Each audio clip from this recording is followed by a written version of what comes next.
സിംഹങ്ങൾക്ക് സീതയെന്നും അക്ബർ എന്നും പേരിട്ടതിനെതിരെ കൽക്കട്ട ഹൈക്കോടതി പേരുകൾ മാറ്റി വിവാദം ഒഴിവാക്കാൻ നിർദ്ദേശം. ദൈവങ്ങളുടെയും പുരാണ നായകരുടെയും പേരുകൾ മൃഗങ്ങൾക്കിടുന്നത് ശരിയല്ലെന്നും കോടതി.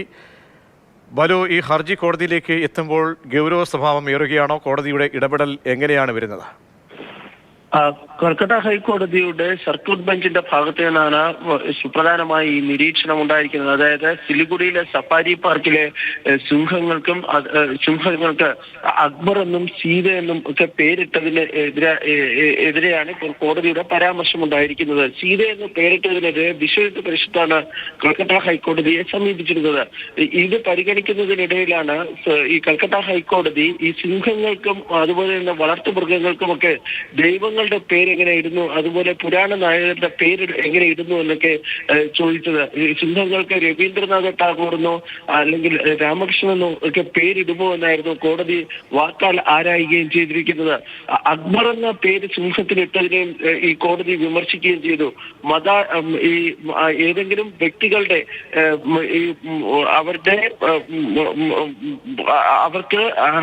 അവർക്ക് ക്ഷമിക്കണം, ഏതെങ്കിലും ഇത്തരം പേരുകൾ ഇടുന്നത് ശരിയായ ഒരു പ്രവണത അല്ല എന്നും കോടതി ചൂണ്ടിക്കാണിക്കുകയും ചെയ്തു. രാജ്യത്ത് ഒട്ടേറെ വിവാദങ്ങളും മറ്റുമുണ്ട്, പക്ഷേ സിംഹങ്ങൾക്കും മറ്റും പേര് ഇങ്ങനെ ഇട്ട് മറ്റൊരു വിവാദം കൂടി സൃഷ്ടിക്കേണ്ടതുണ്ടോ എന്നും കോടതി ആരായുകയും ചെയ്തു. തുടർന്ന് പശ്ചിമ ബംഗാൾ സർക്കാർ ഈ പേരുകൾ ഇട്ടത് ത്രിപുര സർക്കാരാണെന്ന് കോടതി അറിയിക്കാനുണ്ടായത്. ഇതിനുശേഷം ഈ പേരുകൾ മാറ്റി വിവാദം അവസാനിപ്പിച്ചൂടെ എന്ന ഒരു പരാമർശവും കോടതിയുടെ ഭാഗത്തു നിന്നുണ്ടായി. തുടർന്ന് വിശ്വഹിന്ദു പരിഷത്തിന്റെ ഈ ഹർജി നിലവിൽ തങ്ങൾക്ക് പരിഗണിക്കാൻ വേണ്ടി കഴിയില്ല എന്നും ഇത് പൊതുതാൽപര്യ ഹർജിയായി മാറ്റുകയാണെങ്കിൽ അത് പൊതുതാൽപര്യ ഹർജി പരിഗണിക്കുന്ന